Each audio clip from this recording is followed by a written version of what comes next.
J'espère que vous allez bien ce matin. Voilà.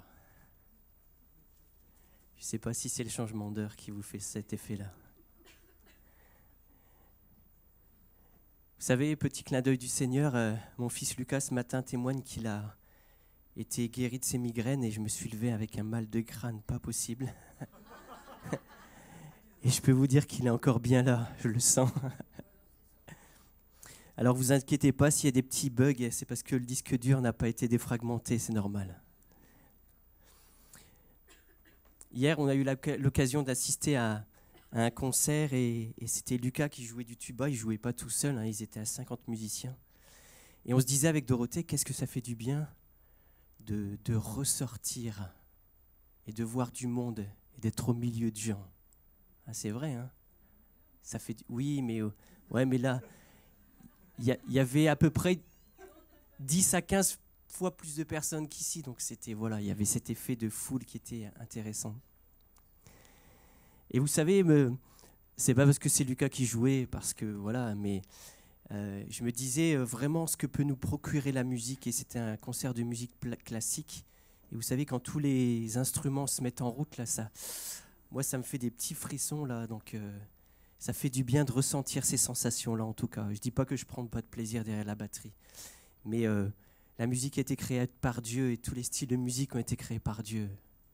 Et c'est là qu'on voit la main du Père, la main du Créateur.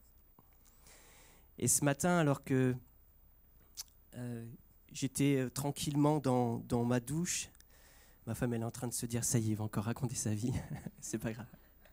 Je peux pas faire autrement, ma chérie.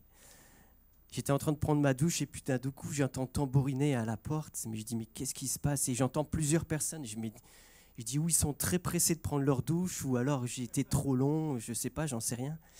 Et là, j'entends, on a oublié de bouger l'heure. Et ouais, c'est peut-être ça le mal de crâne. Alors, on a dû se dépêcher ce matin. J'espère que... Je vous dis, j'aurai quelques latences ce matin, ne m'en voulez pas, c'est normal, tout va bien. Et ce matin, j'aimerais vous parler d'un sujet. Vous savez, il y a un sujet de prédilection que j'avais au tout début quand je commençais à prêcher, c'était l'amour de Dieu. Et ce matin, je vais vous parler de l'amour de Dieu. Parce que ça fait longtemps que je ne l'ai pas fait. Et je vais vous parler plus précisément ce matin de l'amour du Père. L'amour de notre Père. Et bien sûr, parce que ça prendrait beaucoup trop de temps, je ne vais pas le faire ce matin, mais je vais m'arrêter sur les 4 dimensions de l'amour du Père. Au travers d'un passage qui se trouve dans Éphésiens, on le prendra tout à l'heure. Alors j'ai pris une définition de l'amour que j'ai trouvée dans le dictionnaire biblique. Et la définition de l'amour est la suivante, c'est une valorisation extrême de l'être aimé. C'est une belle définition, hein. Une valorisation extrême de l'être aimé. C'est ce que Dieu notre Père fait pour nous. Il nous valorise de manière extrême. Et une subordination de toute chose à son bien. C'est-à-dire qu'il fait tout pour que nous soyons bien. Alléluia. Et lorsqu'on considère Dieu comme notre Père, comme notre Papa d'amour, on a ce réflexe de comparaison entre notre Père terrestre et notre Père céleste. C'est pas vrai? On le fait quand on parle de Père. Et c'est même parfois difficile pour certaines personnes d'appeler Dieu mon Père, et même de l'appeler Papa. Et je peux vous le dire parce que j'ai eu cette difficulté-là pendant longtemps dans ma vie. Je pouvais appeler Dieu mon Père, mais j'avais du mal à l'appeler Papa. Et vous savez, quand on compare son Père terrestre à notre Père céleste, c'est vrai que moi je me vois vraiment très petit par rapport à lui. J'essaie de faire de mon mieux. Et je pense que Dieu me donne ces capacités d'aimer mes enfants, de les élever, de les faire grandir dans la foi, de leur apporter tout ce dont ils ont besoin. Mais celui qui est capable de nous apporter, de leur apporter ce qui est extraordinairement bon, et ce que moi, je ne suis pas capable d'apporter, c'est notre Père céleste. Alléluia. Et vous savez, je pensais... et je pense que c'est judicieux. Je vais vous ouvrir une partie de mon cœur ce matin. C'est quelque chose que j'en ai même pas parlé à ma femme. Et cette semaine, je pensais à mon papa. Et c'est ce qui m'a fait penser un peu à ce message ce matin. Et je pensais à mon papa, et c'est un peu comme si, ceux qui ne l'ont pas connu, il est décédé depuis maintenant plus de 10 ans. Et je pensais à lui parce que cette année, il aurait eu 80 ans. Et vous savez, c'est comme si je voulais, à un moment donné, rattraper le temps. Et me dire, qu'est-ce que j'aimerais passer du temps avec lui, ne serait-ce qu'une journée, pour lui parler de choses qui sont sur mon cœur. Peut-être les choses que je n'ai pas pu lui dire alors qu'il était ici-bas. Peut-être encore plus lui parler de ma foi et de mon amour pour mon Papa céleste. Et vous savez, alors qu'il est parti, j'ai eu le temps de parler avec lui, on s'est pris dans les bras, on a pleuré ensemble. Mais ce qui est extraordinaire, c'est que quand on s'attache à notre Père céleste, lui, il ne nous quitte jamais. Il est toujours présent dans notre cœur. Et c'est ce qui m'a réjoui quand j'ai pensé à ces moments-là. Parce que je sais que mon Père céleste prend soin de moi. Alléluia. Et je sais qu'il fait le même pour vous ce matin. Dieu est un Dieu d'amour. Il est notre Père. Et nous sommes ses enfants. Nous sommes les enfants de Dieu. Il a donné pour nous son Fils, le Messie qui est venu pour nous sauver. Alléluia. Alléluia, il est venu aussi pour sauver l'humanité. On va prendre un premier passage qui se trouve dans 1 Timothée 2. 1 Timothée 2. Et on va lire à partir du verset 4. 1 Timothée 2, verset 4 à 6. 1 Timothée 2, verset 4 à 6.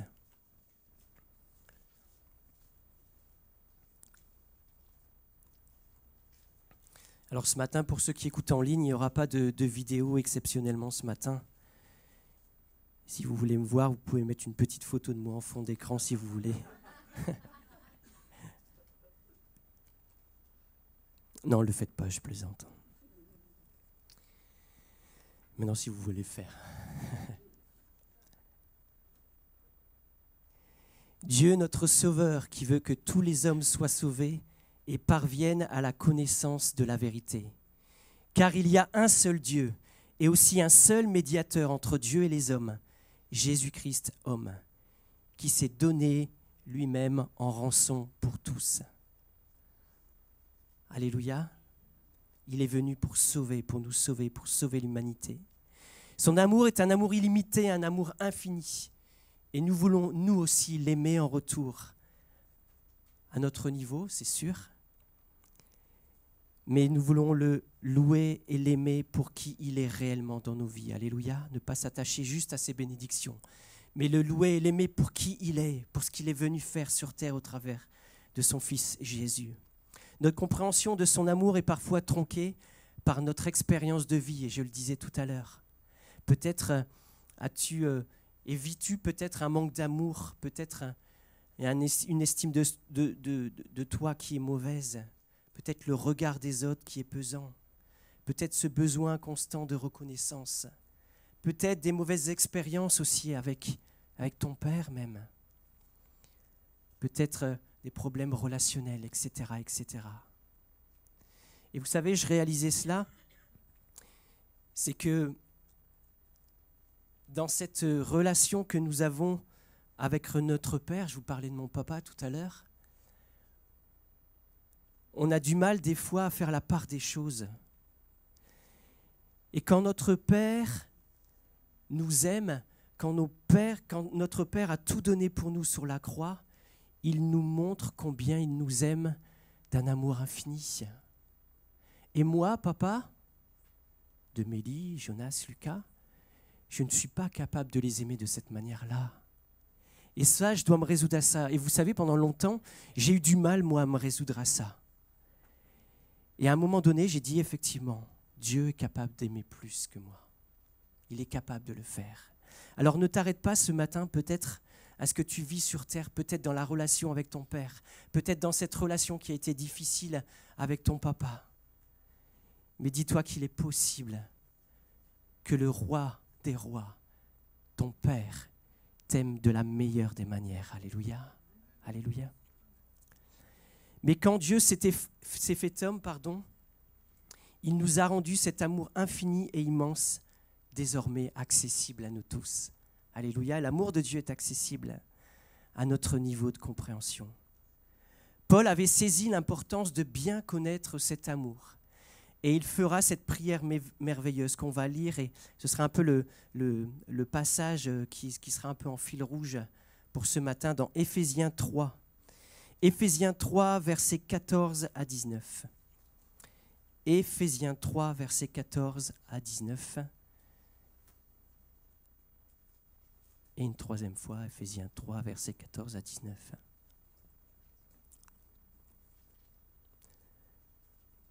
Voilà pourquoi je plie les genoux devant le Père de notre Seigneur Jésus-Christ, de qui toute famille dans le ciel et sur la terre tient son nom. Je prie qu'il vous donne, conformément à la richesse de sa gloire, d'être puissamment fortifié par son esprit dans votre être intérieur, de sorte que le Christ habite dans vos cœurs par la foi.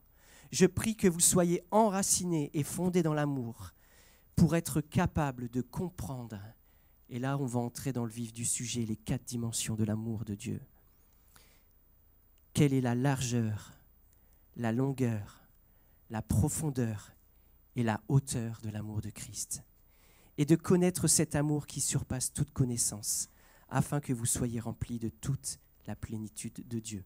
Est-ce que vous voulez être remplis ce matin de toute la plénitude de Dieu? Alléluia. C'est pour ça que j'ai pris ce passage-là. On va décortiquer un petit peu ces aspects-là, la largeur, la longueur, la profondeur et la hauteur de son amour, afin de comprendre qu'est-ce que ça pourrait nous apporter de connaître ça.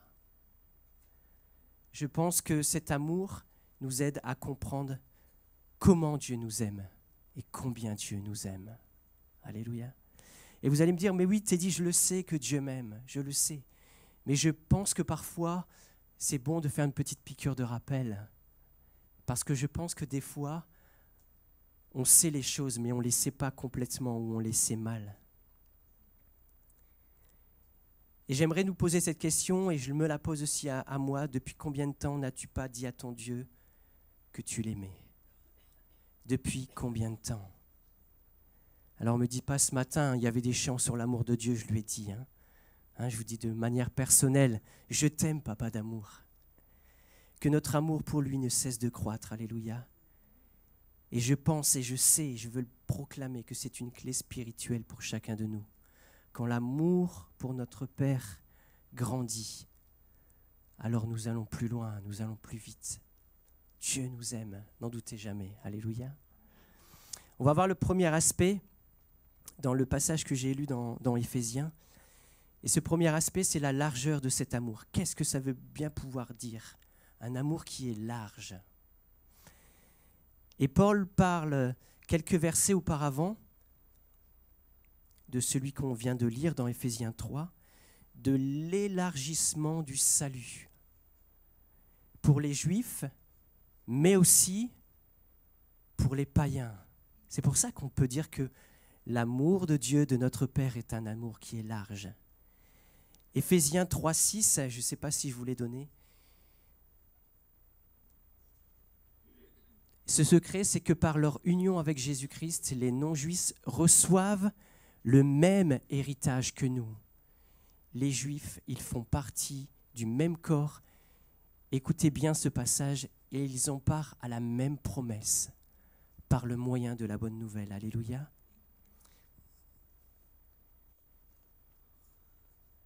J'ai eu un flash là. Le disque dur commence à se remettre en place. Éphésiens 3,6, je vais juste vous le dire en version parole vivante. Et quel est ce secret? C'est que les non-juifs, autrefois exclus des bénédictions divines, sont à présent placés sur un pied d'égalité avec nous les juifs. Ils ont droit au même héritage que nous et ils sont intégrés au même corps et on part aux bénédictions offertes par Dieu à tous ceux qui entrent en communion avec lui par leur acceptation de l'Évangile. Alléluia. C'est en cela que l'amour de Dieu est large, l'amour de notre Père est large. À la mort de la croix, Dieu a prouvé son amour pour tous, ça on le sait, pour le peuple élu, mais également pour le monde entier. Alléluia. Ça c'est l'amour de Dieu. Il a aimé le monde entier. Et cet élargissement, cette ouverture vers les non-juifs nous prouve encore aujourd'hui l'immensité et la grandeur de son amour. Cela vient refléter sa bienveillance pour toute l'humanité. Vous savez, Romain nous a parlé de bienveillance. L'amour de Dieu ne dépend pas de l'apparence de celui qui s'approche de lui. Alléluia. C'est en cela que l'amour de Dieu est large. C'est parce qu'il ne prend pas compte des circonstances. Et j'aimerais ce matin juste revenir avec vous sur quelque chose que vous connaissez bien. Vous savez, l'épisode du bon samaritain. Et Jésus, déjà à l'époque, a dénoncé l'attitude des religieux de l'époque, qui ne s'intéressaient qu'à certaines personnes. C'est vrai, hein? Et dans l'épisode du bon samaritain, dans l'épisode, ça fait un peu film, qui se trouve dans Luc 10, versets 25 à 36, vous le lirez chez vous, Luc 10, 25 à 36 pour ceux qui notent. Et on voit dans ce passage-là le docteur de la loi qui vient interroger Jésus et qui lui pose quoi comme question? Il dit qu'il veut hériter de la vie éternelle. Et qu'est-ce qu'il doit faire? Et je pense que derrière cette question, il y avait une réponse qui l'intéressait en disant « Bah oui, si tu es juif, c'est bon. Il n'y a pas de souci. » Il s'attendait à ce que Jésus lui réponde ça, mais je pense qu'il va, et on le voit, il a été déçu par ce que Jésus lui démontre au travers de cette parabole. Et en effet, les Juifs et les Samaritains, à cette époque-là, ne s'appréciaient pas du tout. Ils avaient même, certains commentateurs disent qu'il y avait de la haine entre eux, entre les Samaritains et les Juifs. Et Jésus, alors que vous connaissez cette parabole, vient dire à la fin au docteur de la loi que celui qui a agi avec amour, c'est le Samaritain, c'est son ennemi. Et ce n'est pas le prêtre ni le lévite qui agit correctement. Seul le Samaritain a vu cet homme blessé au bord du chemin. Et il l'a vu comment? Comme Dieu nous a vus. Il l'a vu comme une personne à aimer. Il n'a pas regardé à sa condition, il ne s'est pas posé des questions en disant cet homme-là, c'est bizarre qu'il se retrouve là sur le bord du chemin. Il a dû faire quelque chose de pas bien dans sa vie pour être attaqué par des brigands. Peut-être qu'il a fait des mauvaises choses dans sa vie. C'est peut-être normal qu'il est comme ça. Et vous savez, le prêtre et le lévite sont passés à côté de lui sans rien faire. Et vous savez, ce que je relevais de cette histoire en relisant le bon samaritain, c'est que finalement, alors que le docteur de la loi s'attendait à une réponse, il a reçu une autre réponse. Et quand vous relirez ce passage, quand Jésus vient lui poser la question à la fin sur les 3 personnes, il lui dira, à ton avis, quel est celui qui a le mieux agi? Quel est celui qui a été le meilleur représentant de mon amour? Le docteur de la loi, vous remarquerez, il ne répond rien. Il ne répond rien parce que la réponse qu'il doit donner ne l'intéresse pas et que ça va à l'encontre de ce qu'on lui a inculqué dans sa vie. Et c'est Jésus qui fera la réponse en disant « Mais c'est le bon samaritain qui a bien agi. » La largeur de l'amour de Dieu. Alléluia. Et il n'y a pas de distinction dans cet amour si large qui couvre toutes les races et toutes les nations. Alléluia. Je ne vais pas m'étendre sur ce sujet, il y aurait tellement de choses à dire, mais je vais juste vous parler de ça ce matin de manière brève. Jean 3,16 nous dit « Dieu a tant aimé le monde ». Alléluia. Il n'a pas parlé de l'Église, même s'il a aimé l'Église, mais il dit qu'il a aimé le monde. Et le monde, j'ai regardé, vous savez que j'aime bien aller rechercher un peu dans l'étymologie des mots, et du grec, je ne l'ai pas noté, donc je ne l'ai pas en tête, mais en tout cas, il y a une notion, parce qu'il y a plusieurs interprétations de ce mot-là, du mot monde. Il y a une interprétation qui était intéressante, c'est le monde représente la multitude sans Dieu. C'est l'étymologie du mot. Hein. La multitude sans Dieu. La masse des hommes séparés de Dieu. Et même les hommes qui sont hostiles à Christ. Et la Bible nous dit dans Jean 3,16 que Dieu a tant aimé le monde. Il est venu aimer ceux qui étaient séparés de lui, ceux qui sont hostiles à lui. Alléluia. Quel amour merveilleux. Quel amour. Moi, je ne suis pas capable d'aimer de cette manière-là. Un amour si large. Il n'y a pas d'exception dans cet amour. Et tu fais donc partie ce matin, ça c'est la bonne nouvelle que je vais vous annoncer. Tu fais donc partie ce matin de ceux que Dieu aime, même si tu ne te sens pas digne ce matin, mais Dieu t'aime. Alléluia, comme son enfant. Pour ceux qui notent, deuxièmement, on va s'attarder sur la longueur de cet amour. Souvent, la longueur de cet amour, on a un peu plus de facilité à comprendre ce que ça veut dire, la longueur de l'amour de Dieu. L'amour de Dieu est un amour qui n'est pas inépuisable. Il est un amour vrai, véritable, qui dure tout le temps. On va prendre Exode 34, versets 6 et 7. Exode 34, versets 6 et 7.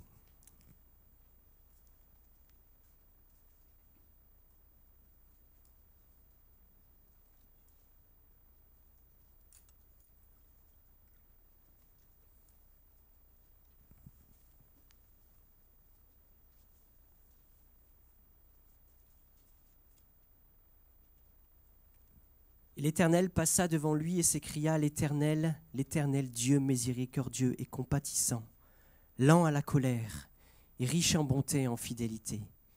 Il conserve son amour jusqu'à 1000 générations. Il pardonne l'iniquité, la rébellion et le péché, mais il ne tient point le coupable pour innocent. Et il punit l'iniquité des pères sur les enfants et sur les enfants des enfants jusqu'à la 3e et la 4e génération. Alléluia, cet amour du Père est un amour qui dure. Et charge à nous, et cette fois-ci en tant que papa terrestre, charge à nous de transmettre à nos enfants cet amour. Alléluia. Le rôle du Père est ici essentiel. Mon Père céleste me donne son amour, et moi, qui suis papa terrestre, je viens le transmettre à mes enfants. Je viens vous le transmettre ce matin.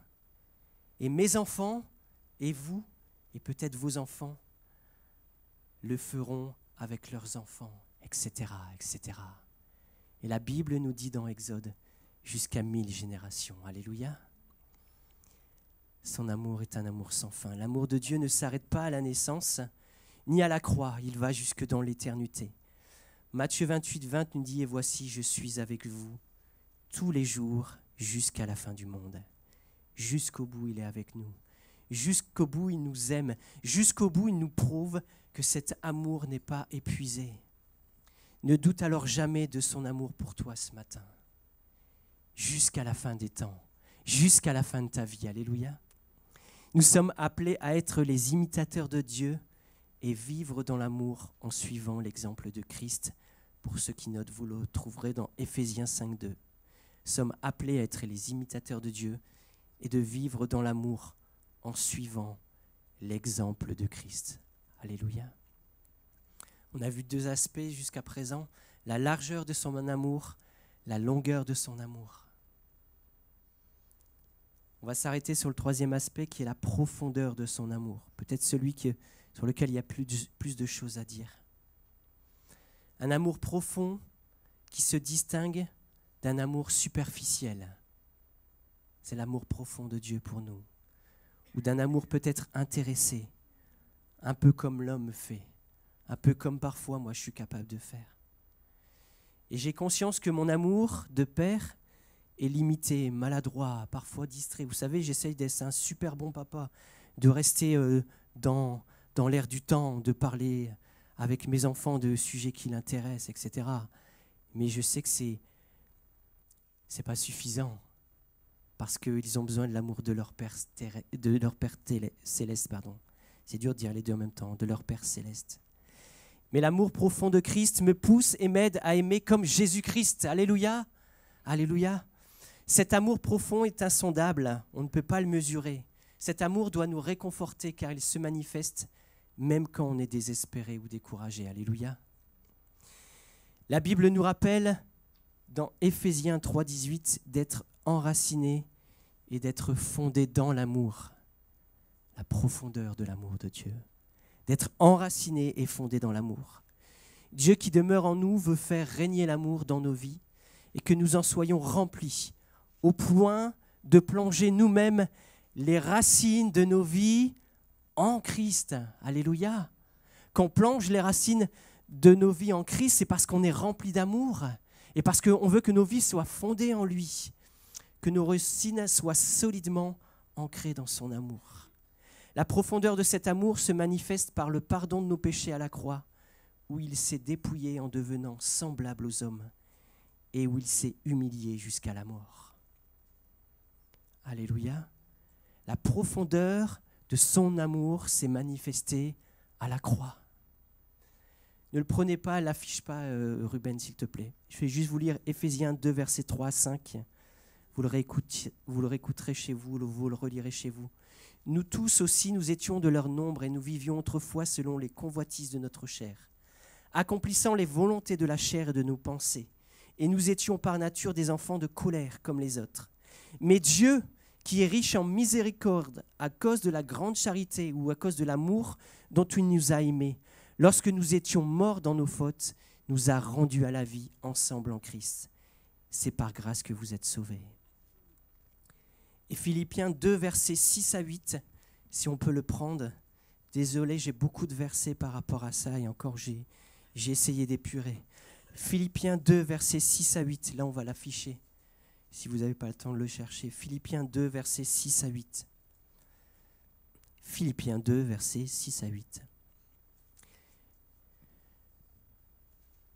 Lequel, étant en forme de Dieu, là on parle de Jésus, n'a point regardé comme une proie à saisir d'être égal à Dieu, mais il s'est dépouillé lui-même, ayant pris la forme de serviteur, devenant semblable aux hommes. Et revêtu de la figure d'homme, il s'est abaissé lui-même en se rendant obéissant jusqu'à la mort, même jusqu'à la mort de la croix. Alléluia. Jésus a obéi à son Père et il l'a fait aussi par amour pour nous, pour l'humanité tout entière. Et dans la profondeur de cet amour, je veux réaliser, et nous voulons réaliser ce matin, en tout cas c'est le désir de mon cœur, c'est que je veux connaître encore plus la profondeur de son amour pour moi. Je pense que on est loin d'être arrivé au bout, et encore heureusement, de connaître réellement, de manière enracinée en lui, toute la profondeur de son amour pour nous. Je pense que des fois, on ne réalise pas. Vous savez, moi, je suis né dans une famille chrétienne et des fois, on est environné et on pourrait se dire, voilà, j'ai été baigné dans quelque chose et on peut avoir tendance à peut-être banaliser cet amour. Ça fait partie de notre environnement, ça fait partie de notre style de vie. Mais cet amour est tellement grand. Et quand je repensais à ça hier, en préparant, j'étais comme submergé à un moment alors que je pensais à une période de ma vie où j'ai mal aimé Dieu, où je n'ai pas laissé Dieu remplir mon cœur de l'amour qu'il voulait me donner. Et ce matin, j'ai cette prière pour vous, pour chacun de nous. N'endurcissez pas vos cœurs ce matin. Laissez Dieu vous remplir, vous pénétrer de son amour. Alléluia. Pour que vos racines soient solidement ancrées en lui. Amen. Le dernier aspect que j'aimerais voir avec vous, peut-être le moins évident, c'est la hauteur de son amour. Cet amour du Père pour ses enfants est un amour qui est intense, qui est puissant. Je parlais tout à l'heure de cet amour qu'il a manifesté à la croix pour nous. Je pense que l'amour était à ce moment-là au comble de son intensité et de sa puissance. l'amour pour l'humanité. Dieu a tant aimé le monde, on l'a lu. Et pourtant, bien souvent, cet amour nous dépasse. Et dans la hauteur de l'amour de Dieu, je vois effectivement un amour qui nous dépasse, mais aussi un amour qui est un amour souverain. C'est un amour gratuit. C'est un don de Dieu. Dieu nous l'a donné, cet amour. Alors que nous ne méritons rien, Dieu nous l'a donné. Et c'est en cela que l'amour de Dieu est grand et puissant. Et cet amour, alors que nous sommes capables de le distribuer ici sur terre pour les gens qui nous entourent, pour nos proches, quand on y voit la hauteur de cet amour, alors on peut faire qu'une chose, c'est lever les yeux au ciel et lui dire combien on l'aime. Alléluia. Éphésiens 2,8 nous rappelle que c'est par la grâce que nous sommes sauvés, par le moyen de la foi. Cela ne vient pas de nous, c'est un don de Dieu. Cet amour est un amour immérité, mais il est réel. Alléluia. Trop souvent, et encore trop souvent, moi je l'ai dit, donc je peux vous le dire aussi. Trop souvent on dit, je ne mérite pas l'amour de Dieu. Mais cet amour pourtant est un amour réel, on l'a vu, il est mort pour chacun de nous. Et nous sommes maintenant, ce matin, au bénéfice de cet amour puissant. Alléluia. Cet amour est venu jusqu'à nous. Il est venu jusqu'à nous par l'intermédiaire de Jésus. À notre tour d'élever notre amour en retour jusqu'à lui et aussi vers notre prochain. La Bible rappelle en Jean 4, 7 et 8, « Bien-aimés, aimons-nous les uns les autres. » On ne peut pas passer à côté de cet amour-là. Hein? Aimons-nous les uns les autres, même si c'est la hauteur de l'amour. Ça aussi, ça fait partie, je pense, de ce que Dieu est capable de nous donner pour les autres. Car l'amour est de Dieu, et quiconque aime est né de Dieu et connaît Dieu. Celui qui n'aime pas n'a pas connu Dieu, car Dieu est amour. Est-ce que vous connaissez Dieu ? Ah, moi j'ai envie de le connaître encore plus, ce papa d'amour.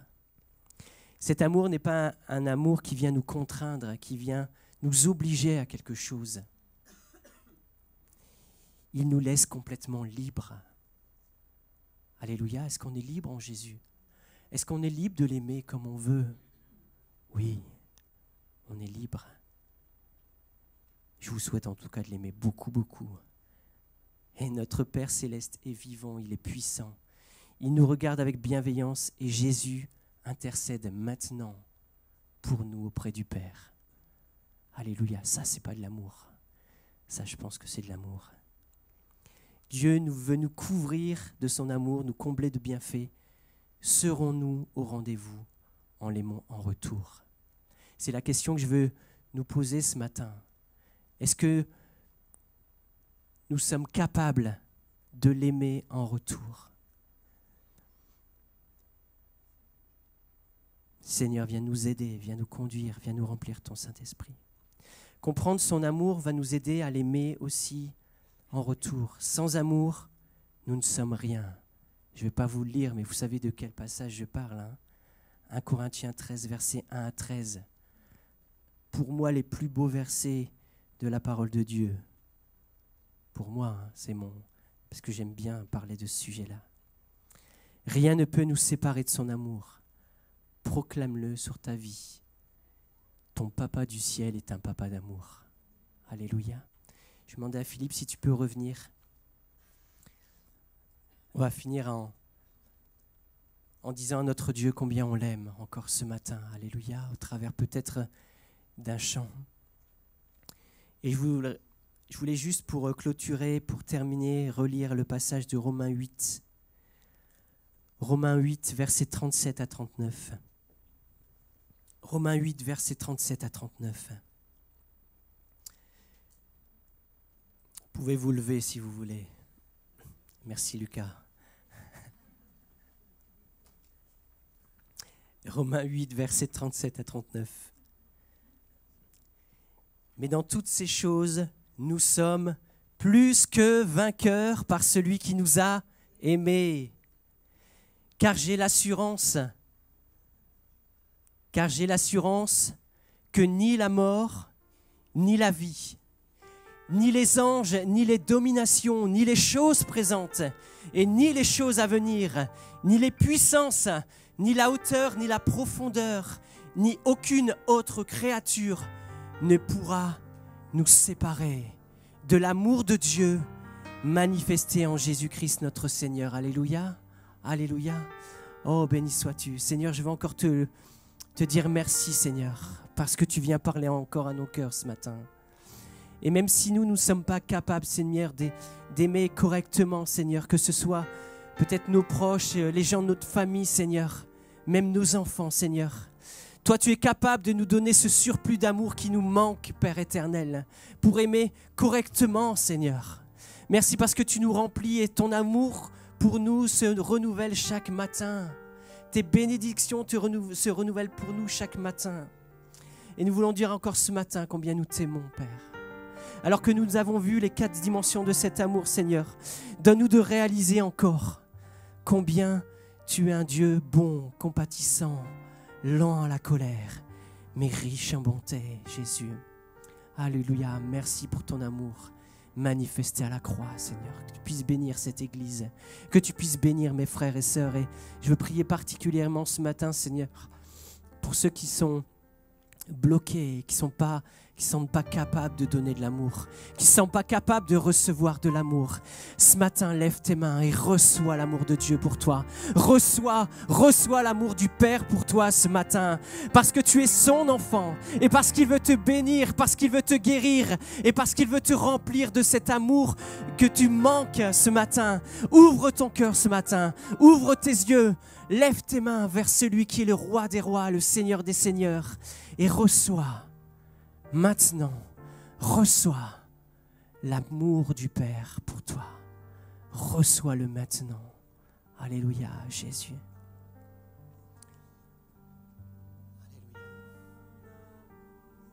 Alléluia. Alléluia. Seigneur veut s'adresser à quelqu'un ce matin et tu es quelqu'un qui a du mal à recevoir l'amour de Dieu.